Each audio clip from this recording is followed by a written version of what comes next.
ஒன்றிய அரசுடைய கோரிக்கை என்னவென்றால் அந்த பிஎம் ஸ்ரீ அந்த திட்டத்தின்படி அந்த திட்டத்தில் தமிழ்நாடு கையெழுத்திட வேண்டும் சொல்றாங்க. அதுல நேஷனல் எஜுகேஷன் பாலிசி NEP 2020 அது சார்ந்ததுதான் பிஎம்ஸ்ரீ ஸ்கூல்ஸ். NEP இல்லாம பிஎம்ஸ்ரீ செயல்படுத்த முடியாது. தமிழ்நாடு பொறுத்தவரைக்கும் பள்ளிக்கல்வித்துறையை பொறுத்தவரைக்கும் நம்முடைய முதலமைச்சருடைய நிலைப்பாடு என்னன்னா, முதலமைச்சருடைய நிலைப்பாடு மாத்திரம் கிடையாது, பாஜகவை தவிர்த்து அனைத்து தமிழ்நாட்டு இயக்கங்கள் பெரும்பாலான இயக்கங்கள் பொறுத்தவரைக்கும் நேஷனல் எஜுகேஷன் பாலிசி நமக்கு தேவையில்லை. நம்முடைய பல்வேறு விஷயங்களை அதுக்கு நமக்கு அதில் முரண்படுறோங்கிறது தான் நம்முடைய கருத்து. நீங்க பிஎம்ஸ்ரீயை கொண்டு வாங்க, தாராளமாக கொண்டு வாங்க. எங்களுடைய கல்வி தரத்தை இனியும் உயர்த்துறதுக்கு உண்டான முயற்சியை ஒன்றிய அரசு எடுக்கிறத நாங்க வரவேற்கிறோம். அதே வேளையில பல முரண்பாடுகள் இருக்கிற நேஷனல் எஜுகேஷன் பாலிசி வேண்டாம். அதுக்கு ஈக்குவலண்டா அதற்கு நிகரா இருக்கிற ஸ்டேட் எஜுகேஷன் பாலிசி நாங்க அமல்படுத்துறதுக்கு நாங்க தயாரா இருக்குன்னு சொல்றாங்க. மும்மொழி கொள்கையை அவங்க மும்மொழி கொள்கையை கண்டிப்பா அமல்படுத்தணும்னு சொல்றாங்க.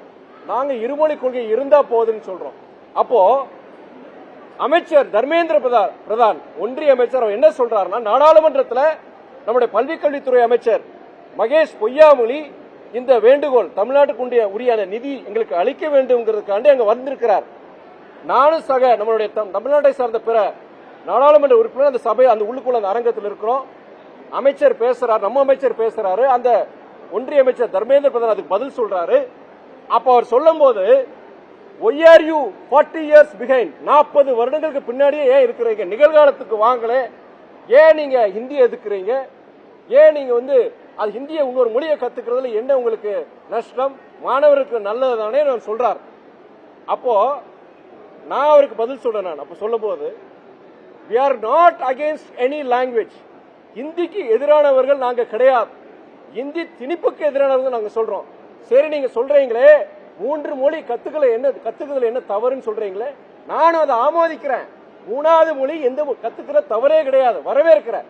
ஆனால் அந்த 3வது மொழி அது ஹிந்தியா தான் இருக்க வேண்டும் அல்லது சமஸ்கிருதமாக தான் இருக்க வேண்டும் என்பதுதான் நான் தவறு நான் சொல்றேன். நான் அப்போ நான் சொல்றேன், இப்போ நம்ம மேக் இன் இந்தியா பத்தி பேசுறோம், குளோபலைசேஷன் பத்தி பேசுறோம், இந்தியாவில் தயாரிக்கப்படுற பொருட்கள் உலக சந்தையில் விற்கணும்னு சொல்றோம். ஆனா அதுக்கு தேவை வெளிநாட்டு மொழிகள்.